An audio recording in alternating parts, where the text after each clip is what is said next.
नमस्कार दोस्तों। कल की कहानी में हमने जाना था प्रेजेंट इंडेफिनिट। प्रेजेंट इंडेफिनिट के बारे में जाना था। प्रेजेंट इंडेफिनिट क्या बताता है? एक हैबिट बताता है और रूटीन एक्शन बताता है। उसके कुछ कीवर्ड समझे थे। प्रेजेंट इंडेफिनिट क्या बताता है? हैबिट्स और रूटीन एक्शन। उसके कुछ कीवर्ड्स जाने थे। उन कीवर्ड्स के होने की वजह से उनका अरेंजमेंट भी हमने समझा था। जो फ्रिक्वेंसी, जो ऑलवेज, नेवर, इन सब की हमने फ्रिक्वेंसी भी जानी थी, किसका कहाँ पर यूज़ करते हैं। वहाँ पर कुछ जो सेंटेंस थे, कुछ जो वर्ड्स थे, उन वर्ड्स का यूज़ हमने कल की क्लास में जाना। उससे आगे की आज हम समझते हैं यूनिवर्सल ट्रुथ। यूनिवर्सल ट्रुथ हमने सुना हुआ है ना, जहाँ पर कुछ चीज़ें ऐसी हैं वहाँ पर sentence universal truth present indefinite में ही बनते हैं। ये अभी तक हमारी जानकारी में है। जहाँ पर भी जो सार्वभौमिक सत्य है, यूनिवर्सल ट्रुथ है, वो सेंटेंस किस में बनते हैं? प्रेजेंट इंडेफिनिट में। अब हम देखते हैं इसमें कौन कौन सी चीज़ें प्रेजेंट इंडेफिनिट के साथ में जुड़ती हैं। तो पहला हम लेके चलते हैं मैथमेटिकल, यानी कि मैथमेटिकल जो चीज़ें हैं उनका हम, जैसे एक सेंटेंस लिखा हुआ है, टू पैरेलल लाइंस। ये पैरेलल लाइन है, नेवर इंटरसेक्ट। ये दोनों लाइनें एक दूसरे को नहीं काटती हैं। तो मैथमेटिकल जो भी लैंग्वेज यूज करते हैं वो हम किस में करते हैं? प्रेजेंट इंडेफिनिट में। ठीक है, two parallel lines never intersect, never, ये दोनों लाइनें एक दूसरे को नहीं कहते। तो मैथमेटिकल में जो भी हम थ्योरम्स पढ़ते हैं तो उन सब की जो लैंग्वेज लिखी जाती है वो सब किस में लिखी जाती है? प्रेजेंट इंडेफिनिट में ना। इसके बाद में अगला आता है साइंटिफिक फैक्ट, वैज्ञानिक तथ्य। कुछ वैज्ञानिक जो तथ्य हैं उनके आधार पर अगर कोई सेंटेंस आता है तो वो सेंटेंस में भी किस में बनेगा? जैसे हमने पहला सेंटेंस है लिखा हुआ, देखें, water is freezing at 0 degree Celsius, क्योंकि ये वैज्ञानिक, ये साइंटिफिकली प्रूव्ड है। तो यहाँ पर ये फ्रीजिंग ना होके क्या होगा? फ्रीज होगा, है ना। Water freeze at 0 degree centigrade.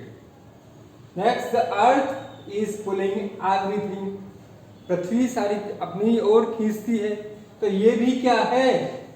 एक साइंटिफिक फैक्ट ही है। तो यहां से इस को हटाएंगे, आईएनजी को हटाएंगे, क्या जोड़ेंगे इसके साथ? पुल्स।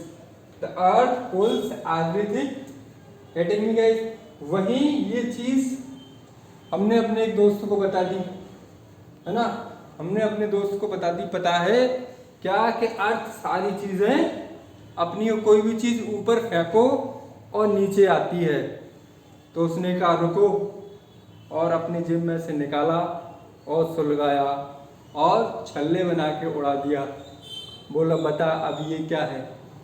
तो माय डियर फ्रेंड, यहाँ पर एक और सेंटेंस आता है, hot air, hot air goes upward ना। हॉट एयर ये भी साइंटिफिकली प्रूव्ड है, जो गर्म हवा है ऊपर की तरफ जाती है। तो अभी हमने दो चीजें जानी, एक तो मैथमेटिकल्स, जो भी आपकी थ्योरम्स हैं वो सब किस में लिखी जाती हैं? प्रेजेंट इंडेफिनिट में। साइंटिफिक फैक्ट्स जो हैं, वाटर बॉइल्स 100 डिग्री सेंटीग्रेड। तो जो भी साइंटिफिक है, मैथमेटिकल है, ये सब में हमें किस टेंस का यूज करना है? प्रेजेंट इंडेफिनिट का। किसका यूज करने वाले हम? प्रेजेंट इंडेफिनिट का। अब इससे कहानी हम मैथ से और साइंस से कहानी हम आगे लेके आते हैं ह्यूमैनिटीज की तरफ, यानी कि साइकोलॉजी की तरफ। साइकोलॉजिकल, यानी कि साइकोलॉजिकल जो भी चीज है, जैसे love changes a person, love change, ये साइकोलॉजिकल है। लव क्या है? साइकोलॉजिकल ही तो है। लव एक साइकोलॉजिकल है।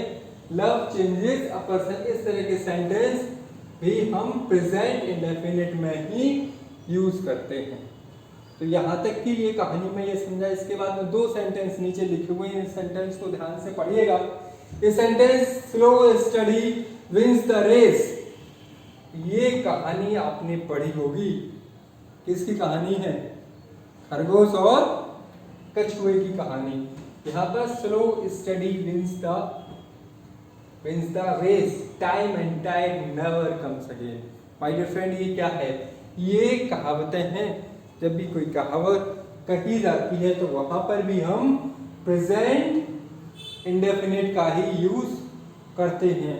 अगला सेंटेंस, ये सेंटेंस आपके लिए, ऐसी सुभाष चंद्र बोस सेज आएगा या सेड आएगा, दिल्ली चलो, दिल्ली चलो। इसमें ये सेंटेंस आपके लिए, अब आप इसमें चूज करें क्या आएगा, सेज आएगा या सेड आएगा। अभी तक जो हमने समझा उसे एक बार और समझ लेते हैं। प्रेजेंट इंडेफिनिट यानी कि हम आज बात कर रहे हैं यूनिवर्सल ट्रुथ। यूनिवर्सल ट्रुथ यानी कि जो सार्वभौमिक सत्य है जिसे झुठलाया नहीं जा सकता। किस किस रूप में? मैथमेटिकल रूप में, मैथमेटिकली जो चीजें प्रूव है, 2 पैरेलल लाइंस नेवर इंटरसेक्ट, ये भी प्रूव्ड है अपने आप में। दूसरा हमने साइंटिफिकली समझा, क्योंकि साइंटिफिकली इसका कहीं ना कहीं प्रैक्टिकल किया गया है कि वाटर जो फ्रीज होता है 0 डिग्री सेंटीग्रेड पे होता है। ऑयल कितने पे होता है? हाँ, 100 पे। ऑयल कितने पे होता है? 100 डिग्री सेल्सियस। अब यहाँ से आगे द अर्थ, ये हम सब ने पढ़ा हुआ है। ठीक, तो ये कैटेगरी। इसके बाद में अगली कैटेगरी साइकोलॉजिकल जो सेंटेंस होते हैं। तो सेंटेंसों को भी हमें समझना है कि ये सेंटेंस किस कैटेगरी का है। हमें सेंटेंस पढ़ते समय ध्यान रखना है, क्योंकि कभी कभी वो सेंटेंस हम उसको ट्रांसलेट करते हैं तो लगता तो है कि इसका प्रेजेंट कंटिन्यूअस का हो सकता है। अभी हम डिस्कशन किसका लेके चल रहे हैं? प्रेजेंट इंडेफिनिट और प्रेजेंट कंटिन्यूअस, दोनों को कंपैरिजन लेके चल रहे हैं। यहाँ पर ये कंपैरिजन के लिए ये सेंटेंस गलत लिखा हुआ था। ठीक है दोस्तों, तो इस कहानी से हमें क्या समझ में आया कि प्रेजेंट इंडेफिनिट का हम कहाँ कहाँ यूज करते हैं। आप लोगों ने क्रिकेट देखा होगा।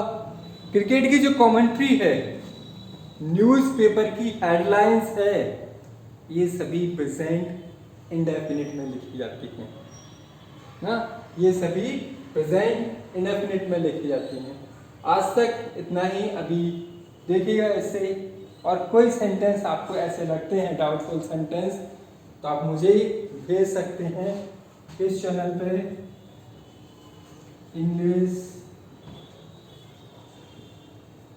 With Manav sir Telegram channel पे। आप अपने कोई भी डाउट पोस्ट कर सकते हैं इससे रिलेटेड। आज तक के लिए इतना ही।